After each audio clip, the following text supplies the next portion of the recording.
भागामध्ये पाहिलं स्तोत्र संहिता अध्याय क्रमांक 5 वचन क्रमांक 12. कारण तूच नीतिमानाला आशीर्वाद देतो. कारण तूच नीतिमानांना आशीर्वाद देतोस. हे परमेश्वरा तू त्याच्या भोवती कवचाप्रमाणे कृपेचे वेष्टन घालितो. परमेश्वरच्या नावाला धन्यवाद देऊया. सन्मान आदर गौरव महिमा त्याला देत आपण कालच्या भागामध्ये स्तोत्र संहिता अध्याय क्रमांक 5 आणि वचन क्रमांक 22 पाहिलेला आहे. 12 पाहिलेला आहे. त्यामध्ये आपण नीतिमानाला आशीर्वाद मिळतात या विषयावर चिंतन मनन अध्ययन केलेलं आहे. त्याचा दुसरा पार्ट आहे, भाग आहे, हे परमेश्वरा तू त्याच्या भोवती कवचाप्रमाणे कृपेचे वेष्टन घालितोस. कवचाप्रमाणे, संरक्षक कवच, एक सुरक्षा भिंत, याप्रमाणे तू काय करत आहेस, त्यांना वेष्टन घालत आहे. जसे की आम्ही उत्पत्तीच्या पुस्तकामध्ये पाहिलं की ज्यावेळेस मनुष्याने पाप केलं आणि त्यांनी त्यांच्यासाठी कटिवेष्टन तयार केली आणि ते जे कटिवेष्टन जे होते ते पानाचे होते, झाडाच्या पानाची, परंतु ते त्यांना टिकणारे नव्हते, ते त्यांना संरक्षण देणारे नव्हते, ते त्यांना ज्या कारणासाठी ते बनवलेले ते कारण अनेक दिवसापर्यंत टिकणारे असे नव्हते. आणि म्हणून परमेश्वराने ते कटिवेष्टन काढले आणि त्यांच्यासाठी चर्म वस्त्र निवडले. आज देखील माझे प्रिय भावांनो, बहिणींनो, आई वडिलांनो, परमेश्वर आमच्या भोवती कवचाप्रमाणे आहे. जर परमेश्वर आमच्या भोवती कवचाप्रमाणे जर नसता तर तुमचा आणि माझा टिकाव लागला नसता. परमेश्वराने तुमच्या आणि माझ्या भोवती एक दयेचं कुंपण ठेवलेलं आहे, एक कृपेचं कुंपण ठेवलेलं आहे, एक माया आहे, एक प्रेम आहे आणि एक सर्व प्रकारचं संरक्षण तुम्हाला आणि मला दिलेलं आहे. आज अनेक लोकांनी स्वतःचं संरक्षण स्वतःच लावून घेतलेलं आहे आणि त्यांना असं वाटतं की आम्ही स्वतःची संरक्षण स्वतः करण्यास समर्थ आहे. माझ्या प्रिय भावांनो, बहिणींनो, आई वडिलांनो, आम्ही पाहतो की अनेक धनाढ्य, बलाढ्य, श्रीमंत, गडगंज संपत्ती असणारे एक मोठे सेलिब्रिटी, किंबहुना ज्याला अनेक लोकांमध्ये तो पॉप्युलर झालेला आहे, नावाजलेला आहे, संपत्तीच्या द्वारे, नावाच्या द्वारे, कृतीच्या द्वारे, त्याच्याकडे मध्ये असणारे कलेच्या द्वारे, किंबहुना त्याच्याकडे असणाऱ्या पॉवरच्या द्वारे, मग तो धार्मिक असेल, आध्यात्मिक असेल, जगिक असेल, वेगवेगळ्या प्रकारच्या आशीर्वाद जे जगातले आहे, या जगातल्या आशीर्वादाने कदाचित तो एक मोठा पॉवरफुल व्यक्ती असेल आणि आम्ही पाहतो की त्याचं संरक्षण करण्यासाठी तो त्याच्या पैशाच्या जोरावर बॉडीगार्ड ठेवतो. कशासाठी? की ते त्याला चिटकून असावेत.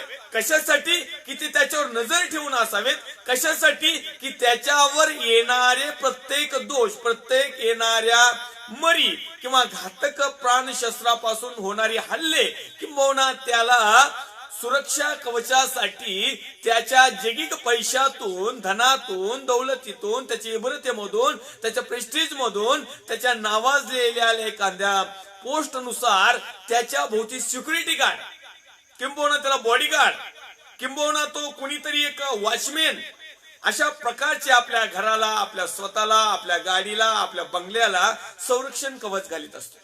परंतु माझ्या प्रिय भावांनो, बहिणींनो, आई वडिलांनो, स्तोत्र संहिता अध्याय क्रमांक 127 आणि त्यातला जर आपण काही भाग जर पाहिला तर त्यामध्ये आपल्याला समजून येईल की हे कवच आमच्या काही कामाचा नाही जर परमेश्वर आमचं रक्षण करीत नाही, परमेश्वर आम्हाला सपोर्ट करत नाही. स्तोत्र संहिता अध्याय क्रमांक 127 आणि वचन क्रमांक पहिल्यामध्ये लिहिलेला आहे, परमेश्वर जर घर बांधित नाही तर ते बांधणाऱ्याचे श्रम व्यर्थ आहेत. परमेश्वर जर नगर रक्षित नाही तर पहारेकऱ्याचे जागरण व्यर्थ आहे. जो पहारेकरी बॉडीगार्ड, संरक्षण, कवच, कुंपण, सिक्युरिटी, याचं कितीही कवच आमच्या भोवती असू द्या, याचं कितीही बंदोबस्त, कडक बंदोबस्त आमच्या बरोबर असू द्या, परंतु ते कवच आम्हाला तोडून, छेदून, भेदून आमचा नाश किंवा आमचा मृत्यू किंवा आमचा तोटा केल्याशिवाय राहणार नाही. परंतु या ठिकाणी जर परमेश्वराने आम्हाला जर कवच दिलेला आहे तर जगातली अशी कोणतीच ताकद नाही, असा कोणताच धनाढ्य किंवा बलाढ्य किंवा पैशाने निर्माण होणारी अशी कोणतीच ताकद नाही की ती परमेश्वराने घालून दिलेल्या कुंपणाला तोडेल. आज अनेक लोकांनी स्वतःचं संरक्षण करण्यासाठी स्वतःचं कुंपण तयार केलेलं आहे, कवच तयार केलेलं आहे, एक आवरण तयार केलेलं आहे, एक सिक्युरिटी गार्ड तयार केलेला आहे. परंतु माझ्या प्रिय भावांनो बहिणी नाही वाढलो, कदाचित जगातलं संरक्षण ते करतील देखील. जवळपास 90% ते जगामधून तुमचं संरक्षण करतील. परंतु जर परमेश्वराची योजना जर फिरली त्या 90% देखील पाणी फिरल्याशिवाय राहणार नाही. कारण परमेश्वराने जर आमच्या भोवती त्याच्या दयेचं, त्याच्या कृपेचं, त्याच्या सामर्थ्याचं, त्याच्या आशीर्वादाचं, त्याच्या जीवितपणाचं जर कुंपण किंवा कवच दिलं नाही किंवा वेस्टर्न घातलं नाही किंवा आवरण घातलं नाही तर जगातली सिक्युरिटी आम्हाला संरक्षण देऊ शकत नाही. आणि म्हणून माझ्या प्रिय भावांनो बहिणी नाही वाढलो, कदाचित जगातल्या सिक्युरिटीने आम्हाला 90% जरी दिली, परंतु त्यानुसार जगातले 50, 60, 70, 80 वर्षापर्यंत आयुष्याला सिक्युरिटी मिळेल. परंतु त्यानंतर आमचं खरं जीवन चालू होतं, सार्वकालिक जीवन, सार्वकालिक वतन, राज वैभव, स्वर्गाचं राज्य किंवा अधोलोक किंवा नर्क किंवा सुखलोक. मग या जगामध्ये जर आम्ही सुरक्षित राहिलो धार्मिक दृष्ट्या, आध्यात्मिक दृष्ट्या, देवाच्या वचनानुसार, तर पुढे चालून आमचा प्रवास जो चालू होणार आहे 80, 90, 100 वर्षानंतरचा, त्या वर्षामध्ये परमेश्वर आमची सर्व काळची सिक्युरिटी राहील. परंतु जर कदाचित आम्ही जगामध्ये जीवन जगत असताना जर जगातल्याच सिक्युरिटीला, जगातल्याच कवचाला, जगातल्याच वेस्टर्नाला आम्ही सर्वस्व जर ठरलं तर जगामध्ये आमचं संरक्षण होईल. परंतु पुढे चालून या संरक्षणाच्या मध्ये आमची जी कृती आणि आचरण असेल, जर ती पापाची, शापाची, आज्ञाभंगाची किंवा देवाला न आवडणारी असेल तर निश्चित माझ्या प्रिय भावांनो बहिणी नाही वाढलं, आमची रवानगी त्या ठिकाणी होईल आणि त्या ठिकाणी देखील सिक्युरिटी असेल, परंतु ती सर्व काळासाठी. आणि मग तुम्हाला आणि मला त्या स्वर्गाच्या राज्याकडे जाता येणार नाही. पाहता येईल परंतु जाता येणार नाही. याचं सुंदर असं उदाहरण आम्ही जर पाहिलं, श्रीमंत मनुष्य आणि दरिद्री लाजर. सातत्याने या उदाहरणामध्ये प्रत्येक समयला आपल्याला एक वेगवेगळ्या गोष्टी त्या एकाच उदाहरणाच्या माध्यमातून सातत्याने परमेश्वराच्या आत्म्याने देवाच्या वचनाच्या माध्यमातून मला एक संधी दिली की त्याच दाखल्याच्या माध्यमातून सातत्याने एक नवीन आणि नवीन गोष्ट परमेश्वराने जी सादर केलेली आहे आणि जी संधी मला दिली त्याबद्दल मी परमेश्वराचे आभार मानतो.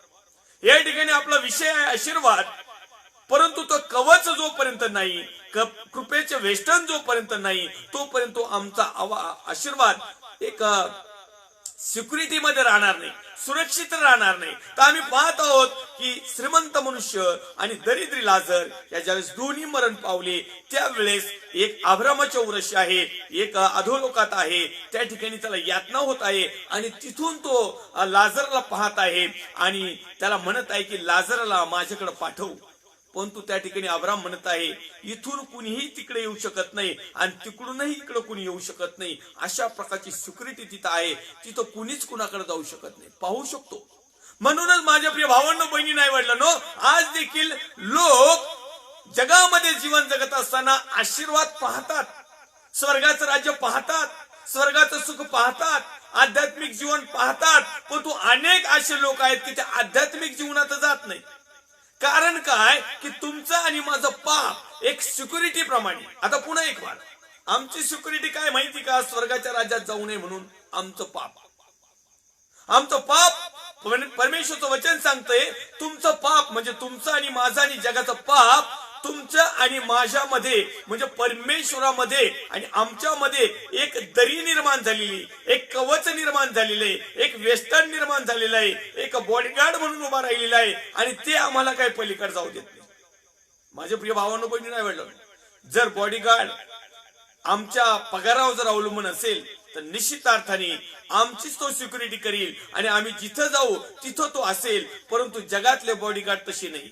इथले वेतन घेतात आणि इथलीच सिक्युरिटी देतात. परंतु परमेश्वरचे जे बॉडीगार्ड आहेत, परमेश्वरचं भय धरणाऱ्या बरोबर त्याचे दूत त्याच्या संरक्षणासाठी म्हणजे त्याच्या कवचाप्रमाणे, वेष्टनाप्रमाणे त्याच्या बरोबर असतात. आणि म्हणून या ठिकाणी जर आम्हाला आमचे आशीर्वाद चोरी जाऊ नये की आमच्या आशीर्वादाला वेस्टर्न असावं, कवच असावं, सुरक्षा असावी आणि ते आमचे आशीर्वाद कंटिन्यू आमच्या बरोबर असावेत, अशी जर तुमची आणि माझी इच्छा असेल तर निश्चित अर्थाने आम्हाला परमेश्वरापासून आलेली गोष्ट मिळवणं खूप महत्वाचं आणि गरजेचं आहे. आणखीन एक रेफरन्स आपण एक स्तोत्र संहिता अध्याय क्रमांक 21 आणि वचन क्रमांक 6 मध्ये पाहूया. त्यामध्ये देखील आम्हाला आशीर्वादाबद्दल काही गोष्टी परमेश्वरचं वचन म्हणजे दावीद राजा स्तोत्रामधून शिकवत आहे. स्तोत्र संहिता अध्याय क्रमांक 21 वचन क्रमांक 6 मध्ये, त्याने सर्व काळ आशीर्वादाचा साठा व्हावे असे तू करीतोस. परमेश्वर एकदाच आशीर्वाद देत नाही, परमेश्वर सर्व काळासाठी आशीर्वाद देत असतो आणि आशीर्वादाचा साठा आमच्यामध्ये भरपूर असावा अशी देखील देवाची इच्छा आहे. तू त्याला आपल्या समक्षतेने अत्यानंदित करतोस. परमेश्वराच्या समक्षमध्ये, परमेश्वराच्या सानिध्यामध्ये, परमेश्वराच्या जवळीकमध्ये, परमेश्वरामध्ये म्हणजे त्याच्या विधी आज्ञा नियम जर तुमच्या आणि माझ्याकडे असले तर माझ्या प्रिय भावांनो बहिणी नाही वाढलो, आशीर्वाद आमच्यासाठी सर्व काळ, इथलाही काळ आणि तिथलाही काळ. अनेक लोक इथल्या काळाविषयी पाहतात, अनेक लोक पायाजवळ पाहतात, अनेक लोक म्हणतात नाही आपलं पायाजवळ पाहिलं ना मग ठेच लागत नाही. हा झाला जगाचा नियम. परंतु पायाजवळ पाहणं म्हणजे काय आणि दूरदृष्टी करून पाहणं म्हणजे काय? दूरदृष्टी यासाठी लावायची आहे की तुमचं आणि माझं जाणं त्या ठिकाणी आहे ज्याला स्वर्ग म्हणतात, ज्याला सार्वकालिक जीवन म्हणतात, ज्याला आशीर्वादाचा सदैव सर्व काळासाठी आशीर्वाद असणाऱ्या ठिकाण ज्याला स्वर्ग म्हणतात, तो आशीर्वादाचा साठा आमच्या बरोबर असावा. आणि हा आशीर्वादाचा साठा ज्यावेळेस परमेश्वर आमच्या बरोबर ठेवतो त्याच वेळेस तू त्याला आपल्या समक्षतेने अत्यानंदित करतोस. परमेश्वर आमच्या सानिध्यात असतो, सानिध्यात राहतो, थांबतो. आणि म्हणून प्रकटीकरणाच्या पुस्तकामध्ये आम्ही पाहतो 3:20 मध्ये, प्रकटीकरणाचं पुस्तक अध्याय क्रमांक 3 वचन क्रमांक 20 मध्ये, पहा मी दाराशी उभा आहे आणि दार ठोकीत आहे. जो कोणी माझी वाणी ऐकेल त्याच्या बरोबर मी जाईल आतमध्ये, जेवल तो माझ्या बरोबर जेवण, आम्ही एकत्र राहू. मग जर परमेश्वर आमच्या बरोबर राहिला तर तो अत्यानंदाचा दिवस आम्हाला सर्व काळासाठी टिकवण्यासाठी सातत्याने आमच्या जीवनामध्ये, हृदयामध्ये, मनामध्ये, अंतःकरणामध्ये, घरामध्ये, आमच्या कुटुंबामध्ये, आमच्या चर्चमध्ये, आमच्या सहभागितामध्ये, आमच्या गावामध्ये, आमच्या शेजाऱ्या पाजाऱ्यामध्ये, आमच्या नातेवाईकामध्ये आम्ही परमेश्वराची समक्षितता, परमेश्वराची सहभागिता जर ठेवली तर निश्चित अर्थानं आम्ही तर सर्व काळासाठी आशीर्वादित होऊ तो हो. परंतु ज्याच्या संपर्कामध्ये, ज्याच्या सहभागितेमध्ये, ज्याच्या संबंधामध्ये आम्ही जाऊ, थांबू, त्या ठिकाणी देखील परमेश्वर तुम्हाला आणि मला अत्यानंदित केल्याशिवाय राहणार नाही. अनेक लोकांना थोडा वेळ आनंद मिळतो परंतु पुन्हा एक वार ते आनंदाच्या शोधात राहतात. परंतु असे अनेक देवाचे लोक आहेत की ज्यांनी परमेश्वराच्या वचनाची रुची घेतली, परमेश्वराच्या विधी आज्ञा नियमाची रुची घेतली, परमेश्वराची सहभागिता घेतली, परमेश्वराने दिलेल्या गोष्टी पाळण्याचा प्रयत्न केला. ते ज्या दिवसापासून त्यांनी ख्रिस्ताचा स्वीकार केला किंवा ज्या दिवसापासून परमेश्वराला आतमध्ये घेतलं त्या दिवसापासून सदा सर्व काळासाठी आशीर्वादासाठी परमेश्वराने त्यांची नेमणूक केलेली आहे. आणि त्यांच्या जीवनामध्ये सदा सर्व काळासाठी परमेश्वर आनंदित जीवन प्रदान करत आहे. अनेक लोक जगातलं आनंदित जीवन ते थोडा वेळापुरतं असावा त्यासाठी सार्वकालिक जीवन, सार्वकालिक आनंद, जो अत्यानंद आहे, थोडाही पण नाही, अत्यानंद त्या ठिकाणी लिहिले, तू त्याला आपल्या समक्षतेने अत्यानंदित करतोस, थोडा नाही. म्हणून परमेश्वर ज्यावेळेस देतो ना, आपण पाहतो ना, एक हिंदीमध्ये एक म्हण आहे, खुदा जब भी देता है छप्पर फाड़ के देता है. आणि पवित्र शास्त्राचा जर दुजारा घेतला तर त्यामध्ये लिहिले की या पहा आणि अनुभव घ्या, देव परमेश्वर ख्रिस्त यहोवा येशू किती चांगला आहे. आणि आम्ही पाहतो की तो आकाश कपाट उघडून आशीर्वाद देतो की नाही याची खात्री करा. म्हणजे जसं जगातले लोक म्हणतात ना, खुदा जब भी देता है छप्पर फाड़ के देता है, म्हणजे आकाश कपाट उघडून अत्यानंदित होणारा, बहुगुणित होणारा आशीर्वाद परमेश्वर तुम्हाला आणि मला सातत्याने देत असतो. आणि म्हणून माझे प्रिय भावांनो, बहिणी, आई वडिलांनो, आशीर्वादित जीवन तुमचं आणि माझं असावं अशी जर तुमची आणि माझी इच्छा असेल तर निश्चितार्थानं आम्हाला परमेश्वरच्या सानिध्यात असणं खूप महत्वाचं आणि गरजेचं आहे. आणखीन एक रेफरन्स आपण पाहूया. स्तोत्र संहिता अध्याय क्रमांक 24 आणि वचन क्रमांक 5 मध्ये लिहिलेलं आहे, त्याला परमेश्वरापासून आशीर्वाद मिळेल, आपल्या उद्धारक देवाच्या हातून तो नीतिमान ठरेल. नीतिमत्व, कारण कर्माने कुणीही नीतिमान ठरला नाही, तर विश्वासाच्या द्वारे अब्रामाला नीतिमान गणण्यात आलेला आहे. विश्वासाच्या द्वारे तुम्ही आणि मी अब्रामाची संतान आहोत आणि विश्वासाच्या द्वारे अब्रामाला जो आशीर्वाद मिळाला तोच आशीर्वाद त्याच्या संतानाला मिळाला. अब्रामाला जो आशीर्वाद मिळाला तोच इसाक, याकोब, आणखीन तुमच्या आणि माझ्यापर्यंत तो आशीर्वाद मिळालेला आहे. आणि केवळ जगातलाच आशीर्वाद नाही तर सर्व काळ वतन मिळणारा आशीर्वाद देखील परमेश्वराने आम्हाला दिलेला आहे. आणखीन एक विशेष घटना स्तोत्र संहिता अध्याय क्रमांक 24 आणि वचन क्रमांक 5 मध्ये दावीद महाराज लिहितात की त्याला परमेश्वरापासून आशीर्वाद मिळेल, आपल्या उद्धारक देवाच्या हातून तो नीतिमान ठरेल. आम्हाला नीतिमान ठरवण्याचं काम जर आमच्याकडे आशीर्वादित असेल तर, शापित मनुष्य नीतिमान ठरू शकत नाही, दुःखी मनुष्य नीतिमान ठरू शकत नाही, आज्ञाभंग करणारा व्यक्ती नीतिमान ठरू शकत नाही. आता विश्वासू आहे परंतु आज्ञाभंग करतोय, तो नीतिमान ठरेल का?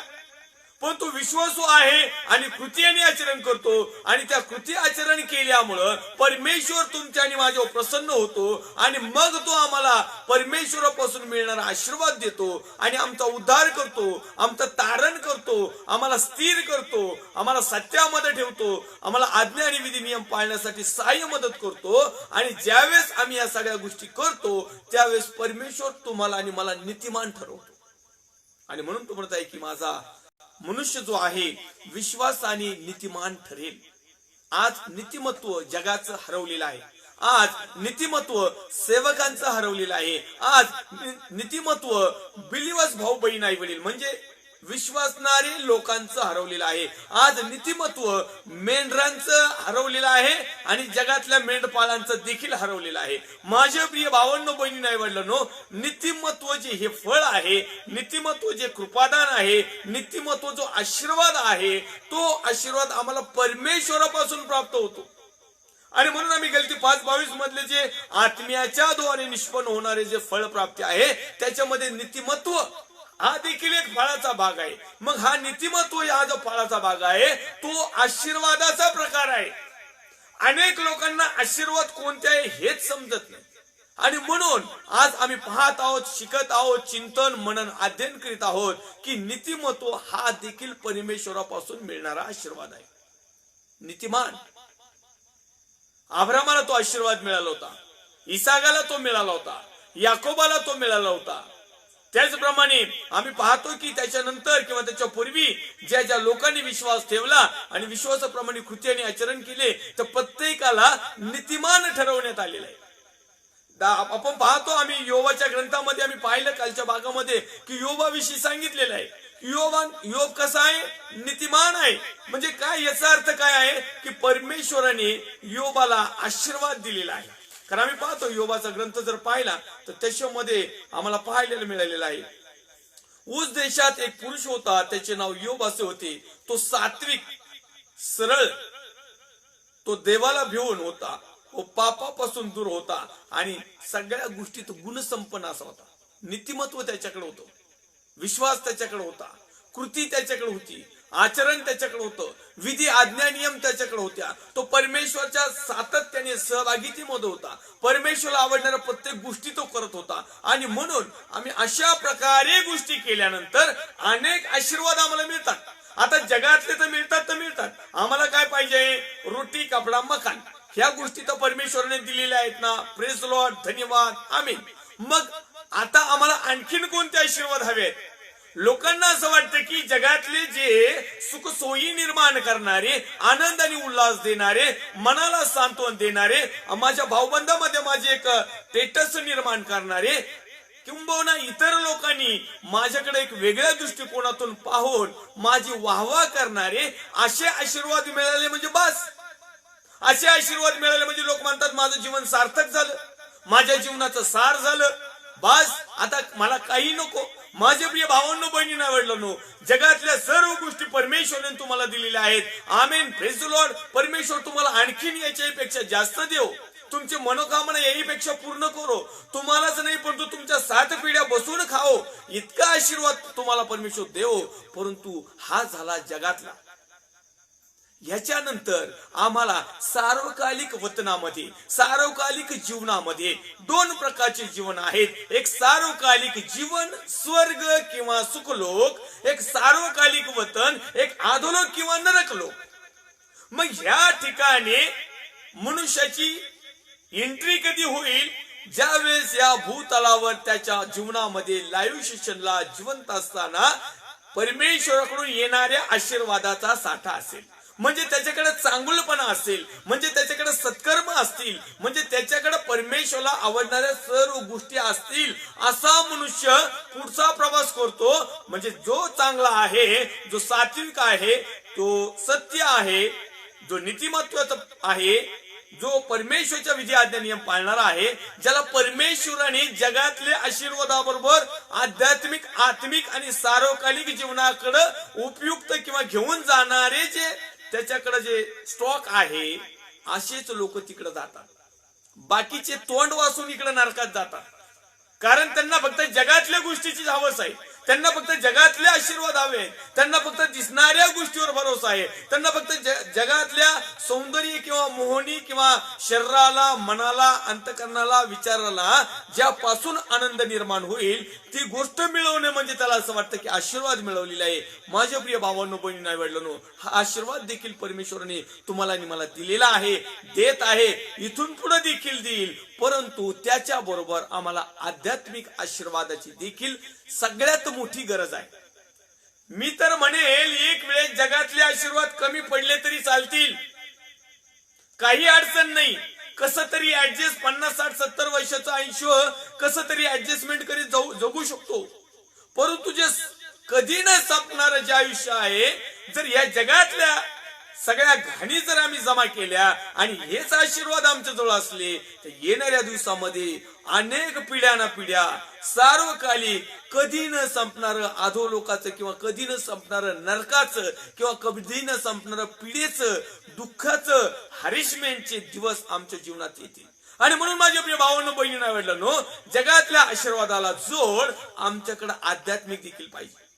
प्रभू येशू ख्रिस्ताकडे एक व्यक्ती आला आणि त्याची परीक्षा पाहण्यासाठी तो म्हणत आहे, तो कैसराच्या राज्यात राहत आहे आणि त्या ठिकाणी कर देण्याचं एक नियोजन आहे आणि एक व्यक्ती येत आहे आणि तो म्हणत आहे कैसराला कर देणं योग्य आहे की अयोग्य, हा त्याचा प्रश्न होता. मग प्रभू येशू ख्रिस्त त्याला म्हणत आहे, ठीक आहे, कर जो देत आपण त्या कराचं नाणं मला दाखव, नाणं, ठोकळा, डॉलर. मग त्याने त्या कराचं नाणं दाखवलं. मग त्या कराच्या नाण्यावर शिक्का कोणाचा आहे, त्या कराच्या नाण्यावर फोटो कुणाचा आहे किंवा त्या कराचं नाणं कुणासाठी निर्माण केलेलं आहे. मग त्या ठिकाणी तो म्हणत आहे कराच्या नाणं जे आहे त्याच्यावर कैसराचा शिक्का आहे. मग प्रभू येशू ख्रिस्त त्या ठिकाणी म्हणत आहे कैसराचं ते कैसराला द्या आणि देवाचं ते देवाला द्या. आणि म्हणून माझ्या प्रिय भावांनो बहिणींनो आवडलं, कैसराला म्हणजे जगाला जे आपल्याला द्यावं लागेल ते द्यावंच लागेल. कैसराला म्हणजे जगामध्ये जे आम्हाला जिवंत राहण्यासाठी ज्या काही गोष्टी मिळवायच्या आहेत त्या मिळवावच लागतील. परंतु देवाचं काय? कारण आम्हाला हे कैसराचं जग सोडल्यानंतर देवाच्या राज्यामध्ये जायचंय. आणि मग या देवाच्या राज्यामध्ये देखील अशाच प्रकारे नाणं जे आहे ते आहे देवाचं वचन. आणि देवाचं वचन जर आहे तर देवाचं वचन, देव या वचनाप्रमाणे आमचं जीवन तपासणार आहे. आणि म्हणून माझ्या प्रिय भावांनो बहिणींनो आवडलं, जगातल्या आशीर्वादाबद्दल आम्हाला स्वर्गातले परमेश्वराच्या राज्यातले आशीर्वाद देखील इथंच मिळवणं गरजेचं आहे. आम्ही जी स्वर्गातली बाप्पाची प्रार्थना ऐकतो म्हणतो ना, जसे स्वर्गात तसेच पृथ्वीवर तुझ्या इच्छेप्रमाणे. म्हणजे परमेश्वराची इच्छा जशी स्वर्गात चालती तशीच माझ्या जीवनामध्ये चालावी. आता जगाच्या जीवनामध्ये चालती का नाही माहित नाही, परंतु जितक्यांचं तारण झालेलं आहे, जे नीतिमत्वाकडे आलेले आहेत, जे वचनाकडे आलेले आहेत, ज्यांनी वचनाची रुची घेतलेली आहे, जे पवित्र आत्म्याने कृपामंडित झालेले आहे, ज्यांनी सेवक पण घेतलेला आहे, जे बिलिव्हर्स पण घेतलेला आहे, जे विश्वासू झालेले आहेत, ज्यांना परमेश्वराने सुरक्षित ठेवलेला आहे, ज्यांचा विश्वास आहे की तारणारा एकच प्रभू येशू ख्रिस्त आहे, अशांनी तरी कमीत कमी देवाचं राज्य मिळवण्यास झटायला पाहिजे. आता जगाचं राज्य मिळवण्यास झटतंय, परंतु माझ्या प्रिय भावांनो, बहिणी नाही वाढलं, जर देवाचे विश्वासणारे लोक किंवा सेवक किंवा पास्टर वर्ग किंवा जे काही याजक असतील किंवा बिलिव्हर्स असतील किंवा लीडर्स जर असतील, हे जर देवाचं राज्य मिळवण्याच्या ऐवजी जर जगाचं राज्य मिळवण्यात जर खटापट करीत असतील, तर तुमच्या आणि माझ्या जीवनाला काही एक अर्थ नाही. तुमच्या आणि माझ्या जीवनामध्ये मिळवलेल्या पैशाच्या स्वरूपात, नाण्याच्या स्वरूपात, सोन्याच्या स्वरूपात, गाडी बंगला बिल्डिंगच्या स्वरूपात जे काही आमच्याकडे आशीर्वाद आहे, ह्या आशीर्वादाला काडी किंमतच नाही. हे आशीर्वाद आम्हाला इथंच सोडून जावं लागणार आहे. पण तू माझ्या प्रिय भावानं बहिणी नाही वेळलं, जर आत्मिक आशीर्वाद जर आम्ही जमा केलेले असले तर निश्चित अर्थानं हे आमच्या आत्म्याला टचअप करून, ह्या आत्म्याला गुंडाळून परमेश्वरच्या राज्यापर्यंत आम्ही कसे होतो आणि आता आम्ही कुठं आमची पोस्ट आहे किंवा कशा प्रकारे आम्ही देवाच्या राज्यामधले सर्व आशीर्वाद उपभोगणारे लोक आहोत, हे आमच्या कृती आणि आचरणावर दिसून येईल. परमेश्वरच्या नावाला धन्यवाद देऊया. या ठिकाणी स्तोत्र 24:5 मध्ये आम्ही पाहतो की त्याला परमेश्वरापासून आशीर्वाद मिळेल, आपल्या उद्धारक देवाच्या हातून तो नीतिमान ठरेल. आणि म्हणून परमेश्वराच्या दृष्टिकोनातून तुम्ही आणि मी नीतिमान ठरलो पाहिजे. लोक आम्हाला कधीच नीतिमान ठरणार नाहीत, लोक आम्हाला कधीच चांगलं म्हणणार नाहीत. लोकांचा विचारच करू नका, परमेश्वर मला चांगलं म्हणत आहे अशी जर माझी खात्री झालेली आहे, कारण मी परमेश्वराला आवडणाऱ्या गोष्टी करत आहे असं जर अंतःकरण माझं साक्षी देत आहे, तर निश्चित अर्थाने तुम्ही आणि मी नीतिमान ठरलेलो आहोत. कारण मन, अंतःकरण कधीच खोटं बोलत नाही. दोन गोष्टी असतात, एक ज्यावेळेस आपण वाईट किंवा पाप किंवा आशीर्वादाच्या ऐवजी शाप घ्यायला ज्यावेळेस आपलं मन तयार होतं, विचार तयार होते, संकल्पना, प्लॅन, बेत, इच्छा तयार होतात, त्याच वेळेस लागलीच देवाच्या आत्म्याच्या अनुसार दुसरा एक आवाज आपल्याला आलेला असतो की हे चुकीचं आहे, हे जगाचं आहे, हे नाश आहे, हे पाप आहे, यापासून आपल्याला तोटा होईल, नुकसान होईल, दुःख होईल, कदाचित आपल्याला दंड होईल किंवा कदाचित या पापामुळं आपण स्वर्गाच्या राज्यात जाऊ पण शकणार नाही, आणि म्हणून हे पाप करू नको असे आपलं अंतःकरण देखील आपल्याला समजबुद्धी देतो. परंतु जगातले लोक इतके काही जगामध्ये भावनावश झालेले आहेत की ते या आवाजाला, या अंतःकरणाला, या विचाराला, या आत्म्याच्या प्रेरणेतून निघणाऱ्या देवाच्या आशीर्वादाला बळी न पडता किंवा आशीर्वादाचं योग्य उत्तर घेऊन त्याप्रमाणे न करता जगातल्या ख्याली खुशालीची निवड करतात. आणि त्याच टायमिंगला माझ्या प्रिय भावांनो, बहिणी नाही वडिलांनो, आशीर्वादाच्या ऐवजी तुमच्या आणि माझ्या जीवनामध्ये शाप मिळतात. आणि म्हणून माझ्या प्रिय भावांनो, बहिणी नाही वडिलांनो, या ठिकाणी आणखीन एक रेफरन्स आपण पाहूया. स्तोत्र संहिता अध्याय क्रमांक 37 आणि वचन क्रमांक 22 मध्ये देखील सुंदर असं देवाचं वचन तुम्हाला आणि मला आशीर्वादाबद्दल सांगत आहे, शापाबद्दल देखील तो सांगत आहे. ज्यांना त्याचा आशीर्वाद प्राप्त होतो ते पृथ्वीचं वतन पावतील.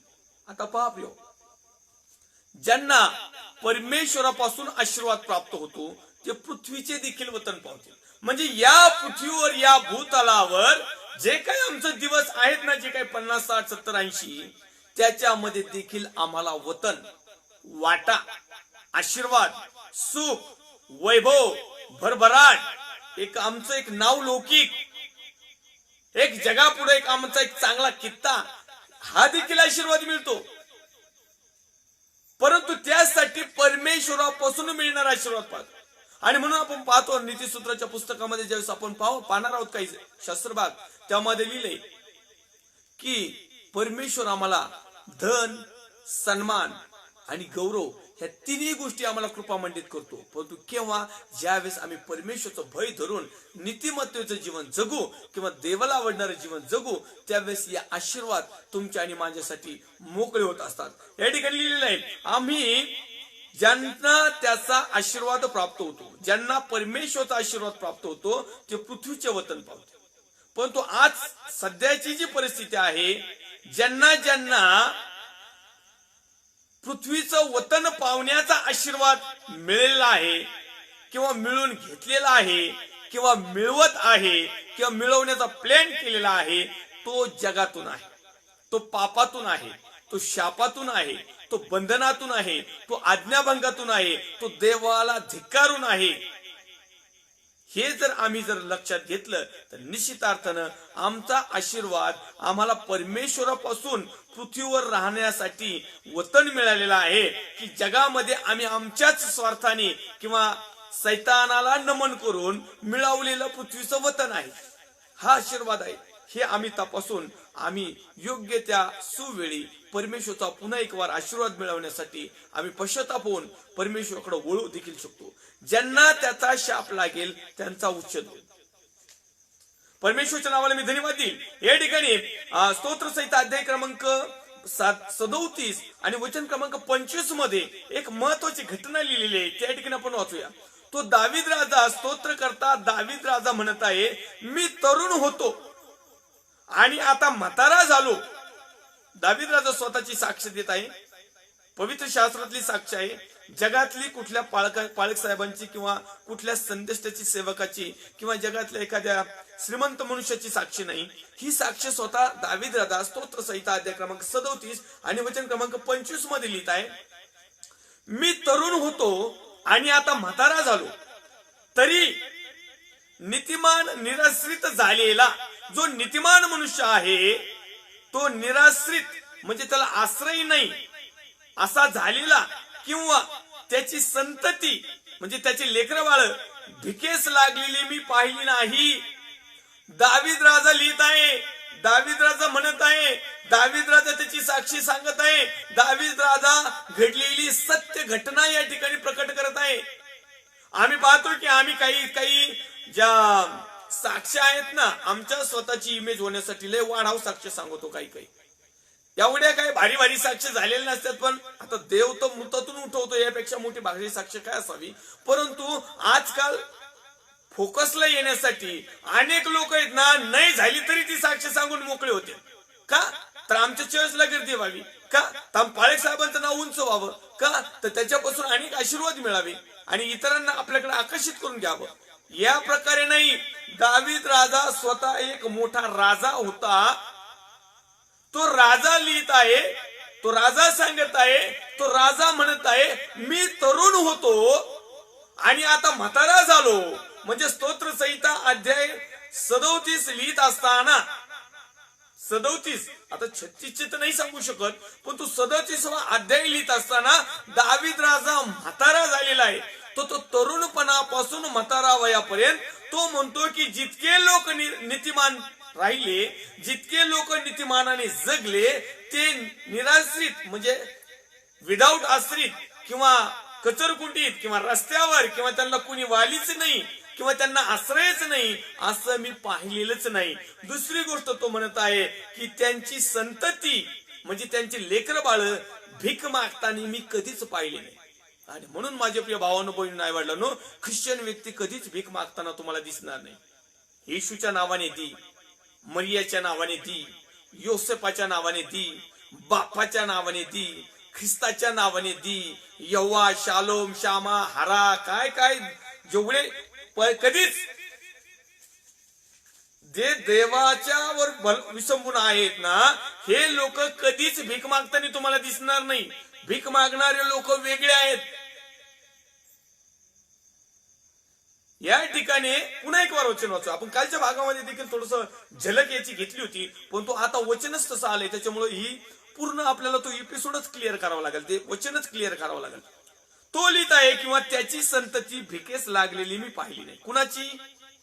जो नीतिमान आहे, जो धार्मिक आहे, जो देवाला भिवून वागणार आहे, जो आज्ञाविधी नियम पाळणार आहे, ज्याने देवाची ओळख झालेली आहे, जो देव ज्याने त्याला आशीर्वाद दिलेला आहे, परंतु तो नीतिमानपणाने जीवन जगत आहे, असा व्यक्ती निराश्रित झालेला नाही किंवा त्याची संतती भिकेस लागलेली मी पाहिली नाही. भीक कधीच मागत नाही. ख्रिस्ताचे लोक कधीच भीक मागत नाही, फक्त भीक मागण्याची पद्धत बदलली. ख्रिस्ताचे लोक बिलिव्हर्स म्हणजे साधे विश्वासणारी, मेंढर म्हणजे त्या कळपात असणारी, चर्चची मंडळी सहभागितेमध्ये असणारे लोक कधीच भीक मागताना पाहिले नाही, परंतु तो चालवणारा मात्र भीक मागताना मी पाहिलाय. मी स्वतः पाहिला, अनेक वेळेस पाहिलेत.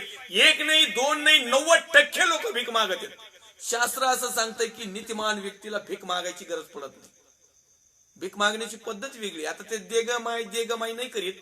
आता ही भीक मागण्याची स्टाईल वेगळी. आता आपला एपिसोड तो नाही, पण एक दिवस 100% भीक कसं मागितलं जातं, भीक कुणाला दिल्या जातं, भीक मागण्याची पाळी कुणावर येते आणि त्या भिकेच्या माध्यमातून काय होतं, ह्या गोष्टीचे एक सेपरेट एक दिवस आपण एपिसोड घेऊ आणि त्यामध्ये उत्पत्ती ते प्रकटीकरणामधले अनेक चॅप्टर आहेत, वचन आहेत, त्या विषयावर आपण चिंतन मनन अध्ययन करू. परंतु या ठिकाणी आपला आशीर्वाद या भागामध्ये वचन म्हणजे एक रेफरन्स आल्या कारणाने आपण या ठिकाणी पाहत आहोत की नीतिमानाची संतती भिकेस लागलेली मी पाहिली.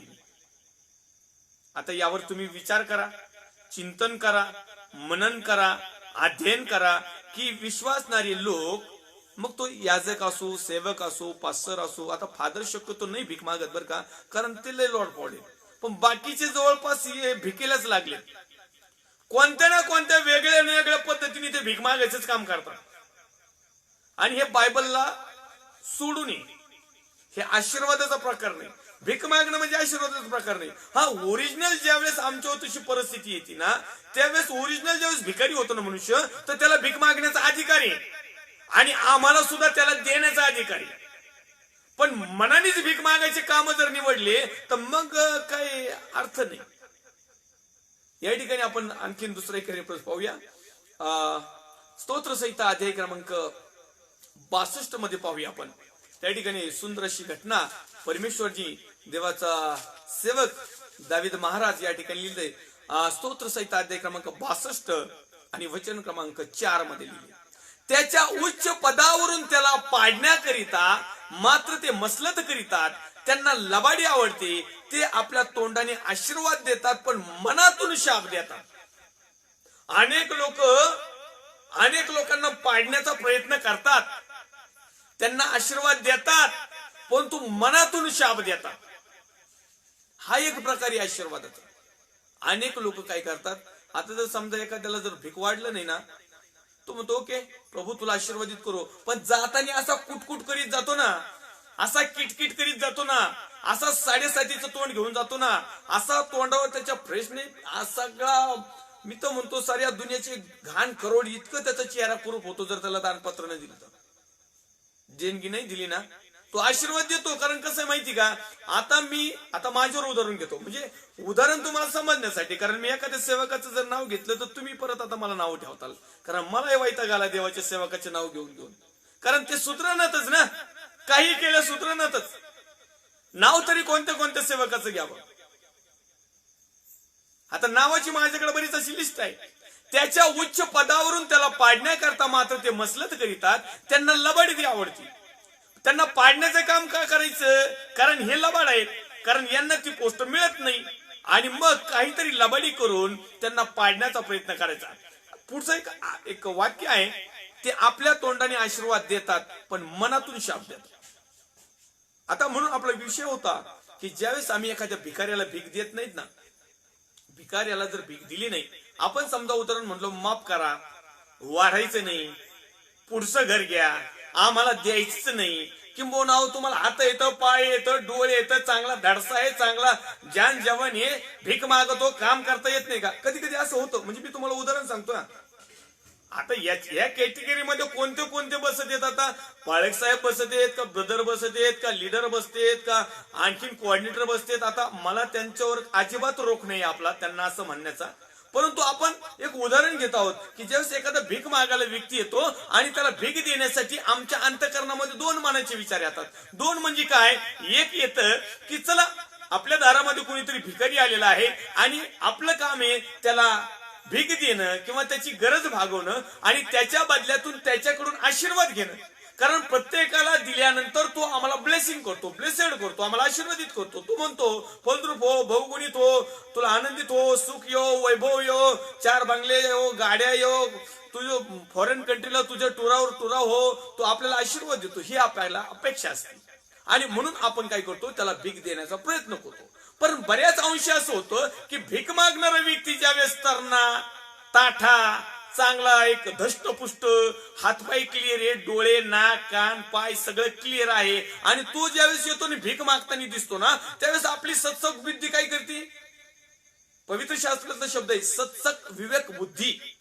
हे काय करते की आपल्याला जाणून देते की हा व्यक्ती भिकारी नाही, या व्यक्तीला भीक मागण्याचा अधिकार नाही. हा व्यक्ती भीक कस काय मागतो? हा जर लुळा नाही, लंगडा नाही, पांगळा नाही, आंधळा नाही, तिरका नाही, तुरका नाही, पेरले झाला नाही, कुठला भयानक रोगही झाला नाही, धष्टपुष्ट आहे, याला भीक कशी द्यायची? मग आपण त्याला काय म्हणतो? माफ करा. एखादा व्यक्ती असतो तो म्हणतो जाऊ दे भाई, याच्या तोंडी लागण्यापेक्षा, याला काहीतरी म्हणण्यापेक्षा माफ करा. दुसरा म्हणतो पुढचं घर घ्या. एखादा तिसरा म्हणतो अहो तुम्ही काय भीक मागता, भीक मागायची तुमची लायकी पात्रता आहे होय? अहो चांगले धडधाकड दिसतात, चांगले बल्लंड दिसतात, सगळ्या वस्तू तुमच्या शरीराच्या सगळ्या साबित आहेत, अहो चांगलं दानादाना हातापायाने काम करावं आणि मस्तपैकी खावं, हे भिकारीचा धंदा कशाला करता? एखादा असाही पण म्हणतो. आणि मग हा जो भिकारी आहे ना, मग त्याची क्वालिटी तिथून तो दाखवतो. कधी कधी एखादा भिकारी असतो तो म्हणतो की जो देगा उसका भी वाला, जो नहीं देगा उसका भी वाला. मग दुसरा भिकारी जरा थोडस असं करतो, नाही वाढायचं का, ठीक आहे. पुढच्या घरी गेल्यानंतर त्याला असं जेव्हा होतं ना, एखादा भिकारी काय करतो, तोंडावर चेहऱ्यावर एकदम हसू ठेवतो आणि आतमध्ये इतका शापित गोष्टी बोलतो ना, याचं वाटळ हो, याचं गोटळ हो, मी भिकाऱ्याला मला भीक नाही दिली, अम्मानातून लय करपतो. मला तुम्हाला वचन समजून सांगायचं का भिकाऱ्याची आणि ज्यावेळेस भीक देणारा, हे दोन व्यक्ती जे समोर येतात ना, त्यावेळेस अशी कंडिशन होती. तर मग परमेश्वराच्या संदर्भात, देवाच्या वचनाच्या संदर्भात आणि देवाचं नाव घेऊन भीक मागणारी लोक, यांच्या पण अशीच परिस्थिती होती. ना विलासाने आम्हाला पावती फाडावा लागते. कुरकुर झाली, फाडूच नका ना. तो म्हणतो द्या म्हणजे दिलं जाईल, परंतु सालस मनाने द्या, आम्ही कुडकुडीत मनाने देतो. म्हणजे मला तुम्हाला सांगायचं आहे, या ठिकाणी तुम्ही आशीर्वाद मिळवलेला आहे का शाप मिळवलेला आहे? आशीर्वाद मिळवलेला आहे म्हणजे एक आज्ञा पालन केलेली आहे की आज्ञा भंग केलेली आहे? अनेक लोक द्या म्हणजे दिले जाईल ही आज्ञा पाळण्याचा प्रयत्न करतात, मात्र कृतीमधून मात्र त्या आज्ञेच्या ऐवजी आज्ञा भंग करतात. ती कशी? तर सालस मनाने द्यायच्या ऐवजी कुडकुडीत मनाने देतात. बरं, मागणारा पण असा येतो की त्याला सगळ्या गोष्टी असतात तरी तो जाणीवपूर्वक मागवतो, कारण त्याला काम करण्याची हवस नसते. बायबल हे देखील सांगतो, ज्याला खाण्याची इच्छा आहे त्यांनी काम करावं, ज्याला कामच होत नाही त्यांनी खाऊ पण नाही.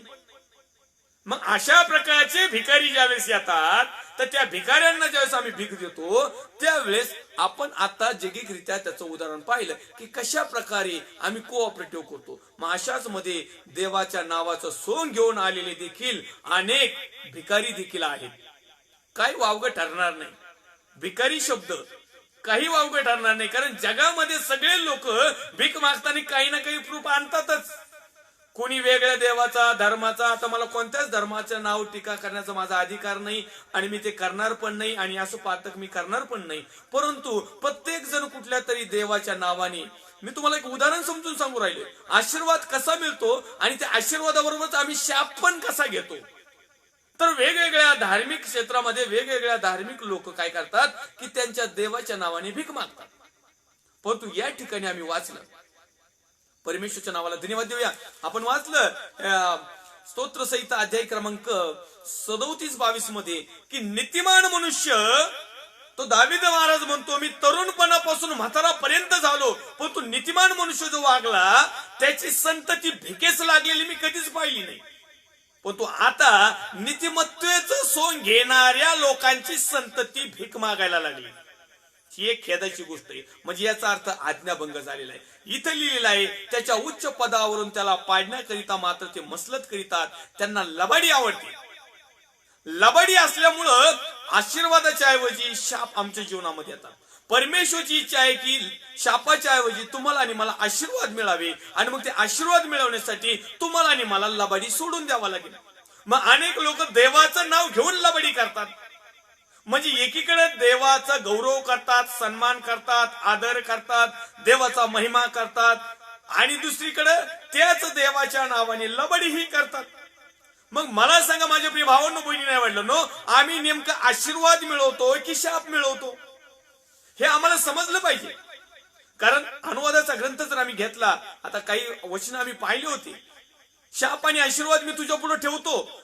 देव म्हणत आहे की तू आशीर्वाद निवडून घ्यावं, जीवन आणि मरण मी तुझ्या पुढे ठेवतो. परमेश्वर म्हणतोय तू जीवन निवडून घ्यावं, पण तू आमच्या हातामध्ये आहे. आणि म्हणून जर आम्ही लबाडी करीत आहोत, आम्ही विश्वासू आहोत, लबाडी करीत आहोत आणि आम्ही देवाचे सेवक आहोत, लबाडी करीत आहोत, आम्ही जर सेल लीडर आहोत, लबाडी करीत आहोत, आम्ही संस्थापक अध्यक्ष आहेत एखाद्या संस्थेची, लबाडी करीत आहोत आणि आम्ही सगळ्या दुनियातले एक नंबरचे श्रीमंत मनुष्य, तर परमेश्वरच्या दृष्टिकोनातून त्या मनुष्य जैगिक पद्धतीने तो श्रीमंत असू शकतो, जैगिक पद्धतीने तो आशीर्वादितही असू शकतो, पण तो देवाच्या दृष्टिकोनातून साव भिकारी, कामातून गेलेला, नरकाच्या राज्याचा वारीस, अधोलोकाचा वाटेकरी.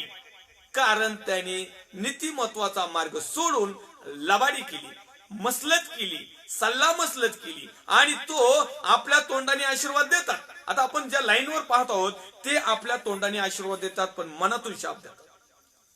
गॉड ब्लेस यू, पण दानपत्रच नाही दिलं ना तर मनातून लय, आता काय सांगायचं आता. हो, मी खेडेगावात टोटली मी शुभवर्तमानाला जात असतो. गेल्या 21 वर्षामधून मी खेडेगावात अनेक ठिकाणी फिरलो, अनेक वेगवेगळ्या ठिकाणी फिरलो, परंतु मला त्या ठिकाणी अनेक लोकांची साक्षी देखील ऐकायला मिळाली. आता पवित्र शास्त्र सांगत आहे की ज्या ठिकाणी तुझी निंदा होईल, ज्या ठिकाणी देवाच्या वचनाचा तिरस्कार होईल, ज्या ठिकाणी देवाच्या वचनाला सन्मान मिळणार नाही, ज्या ठिकाणी सुवार्थ ऐकण्यात येणार नाही, देवाचं वचन एका ठिकाणी नवीन करारामध्ये आम्हाला म्हणतो की त्या ठिकाणी तू निघून येताना त्या गावातून निघताना त्या गावाची धूळ त्याच गावात झाड, किंवा त्या घरातून जर तुझा अपमान झालेला असेल, घरात जर प्रभूचा स्वीकार झालेला नसेल तर त्या घराची धूळ तिथं झटकून ये आणि मग मी न्यायाचे दिवस पाहिजे. अहो, हे महाराज दान पात्र नाही दिले म्हणून धूळ झटकून आले, लय उदाहरण इथं. माझ्या प्रिय भावांनो बहिणींनो, आत्म्याला टोचणी लागते की ज्यावेळेस देवाचे लोक लबाडी करतात, देवाचे लोक नीतिमत्तेने जीवन जगत असताना परमेश्वराला माहिती आहे की माझ्या सेवकाला आशीर्वाद हवे आणि परमेश्वरने त्याच्या सेवकाला आशीर्वादासाठीच बनवलेला आहे. परंतु तुम्ही आणि मी आशीर्वाद घेण्याच्या ऐवजी आम्ही अनेक वेळेस शाप घेतलेले आहेत आणि अनेक वेळेस आम्ही इतरांना आशीर्वाद देतो, तोंडाने, मुखाने, आवाजाने, चेहऱ्यावर एकदम हास्य धरून, परंतु मनातून मात्र शाप देतो. कारण आम्हाला ते मिळालेलं नसतं. आम्ही म्हणत नाही जो देगा उसका भी भाला, जो नाही देगा उसका भाला. बाकीचे लोक बरी आहेत भिकारी, ते तरी म्हणतात जो देगा उसका भी भाला, जो नाही देगा भी उसका भाला. आणि मग लगेच दुसरा माणूस येतो आणि त्याला देऊन त्या दिवसाचं टार्गेट त्याचं पूर्ण करतो. परंतु माझ्या प्रिय भावांनो बहिणींनो, जर तुम्ही आणि मी देवाचे लोक आहोत तर ह्या गोष्टी आम्ही शक्यतो टाळणं खूप महत्वाचं आणि गरजेचं आहे. जर आम्ही स्वतः प्रभूला ओळखत असून जर लबाडी करत आहोत, आम्ही स्वतःला प्रभूला ओळखत असून नीतिमत्तेचा मार्ग समजून देखील जर आम्ही भिकेला लागलेलो आहोत तर आज सुधारण्याची गरज आहे. कारण स्तोत्रकर्ता दावीद राजा अध्याय क्रमांक 37 आणि वचन क्रमांक 22 मध्ये म्हणत आहे की तो म्हणत आहे, मी तरुणपणाचा म्हातारपणापर्यंत आलो, पण तू नीतिमानाने जीवन जगणारा व्यक्ती आशीर्वादितच जीवन जगला. नीतिमानाची संतती किंवा नीतिमानांची संतती मी कधीच भीक मागताना पाहिली नाही किंवा भिकेस लागलेली मी पाहिली नाही. आणि जर आज आम्ही नीतिमान जर समजत आहोत आणि जर आज आम्ही भिकेला लागलेलो आहोत तर याचा अर्थ निश्चित अर्थाने आम्ही परमेश्वराकडून आशीर्वाद घेतला नाही, तर आमच्या वाट्याला आम्ही स्वतःवरून शाप निवडला. कारण परमेश्वर देखील कुणाला शाप देत नाही, देवाचे सेवक देखील कुणाला शाप देत नाहीत आणि शाप देऊच नये. तुम्हाला आणि मला परमेश्वराने आमच्या वैयक्तिक जीवनात देखील आशीर्वादासाठी नेमलेला आहे आणि इतरांना देखील आम्ही आशीर्वाद द्यावा यासाठीच आमची नेमणूक केलेली आहे. पण आमच्याकडे आशीर्वाद असतील तर आम्ही आशीर्वाद देऊ, पण आमच्याकडे जर शाप असतील तर आम्ही शापच देऊ. कारण जे आमच्या जवळ आहे, ते जे अंतःकरणात आहे ते मुखवाट बाहेर पडत. आमच्याकडे जर चांगले जीवन असेल, नीतिमत्व असेल, भीती असेल, परमेश्वरचं सत्य असेल, देवाचं वचन असेल, सगळ्या गोष्टी गुणसंपन्न असतो तर आमच्यातून त्याच बाहेर पडतील.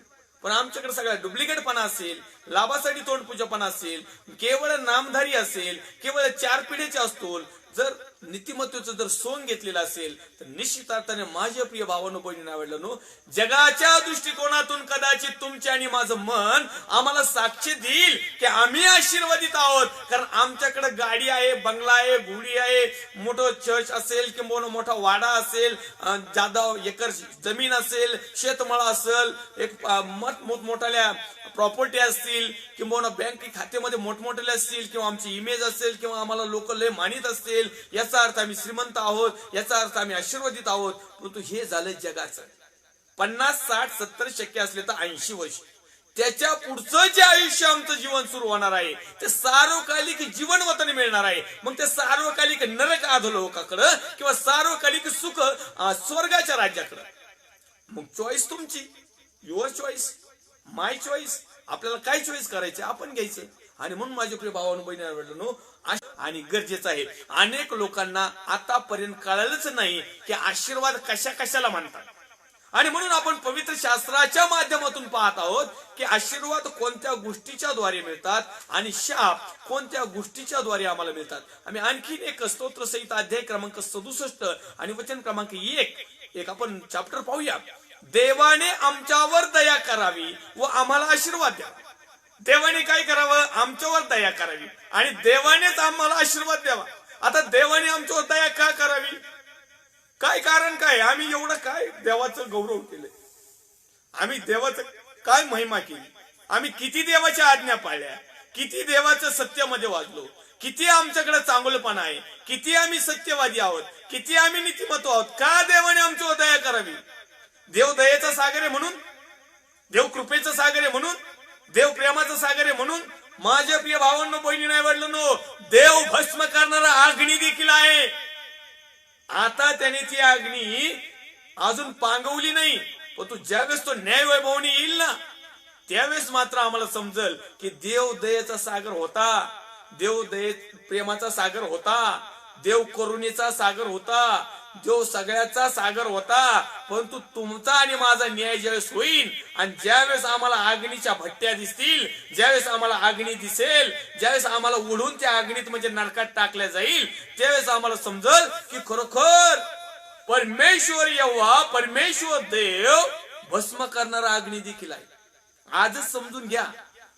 आशीर्वादाच्या पाठीमागे धावत असताना कदाचित आम्ही शाप तर जमा करीत नाही ना. म्हणून आज देखील परमेश्वराने आमच्यावर दया करावी आणि दया करून आम्हाला स्वर्गीय आशीर्वाद द्यावे.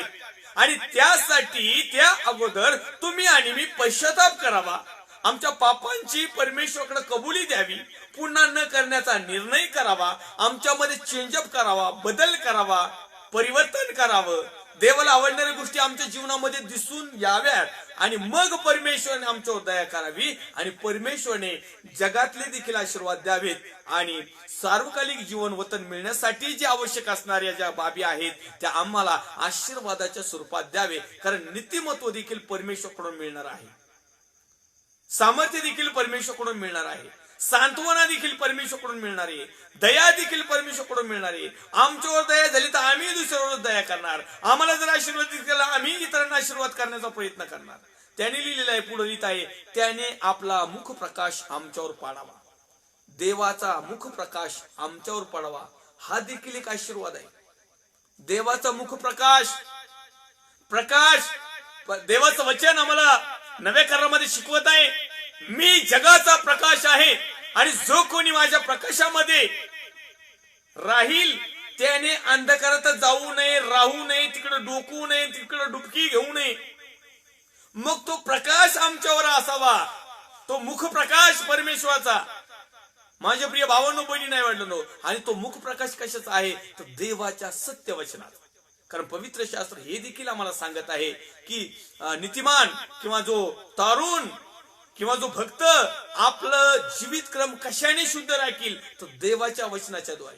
किंबहुना तुम्हाला आणि मला अंधारात ठेच लागू नये म्हणून स्तोत्रामध्ये देखील आम्हाला एक देवाचं वचन दावीद राजा लिहित आहे की तुझं वचन माझ्या पावला करता, तुझं वचन माझ्या नेत्रा करता दिवा, प्रकाश, लाईट, हॅलोजन, बल्ब, मर्क्युरी, एक मोठं एक तेजोमय असं प्रकाश देणारं वचन आहे.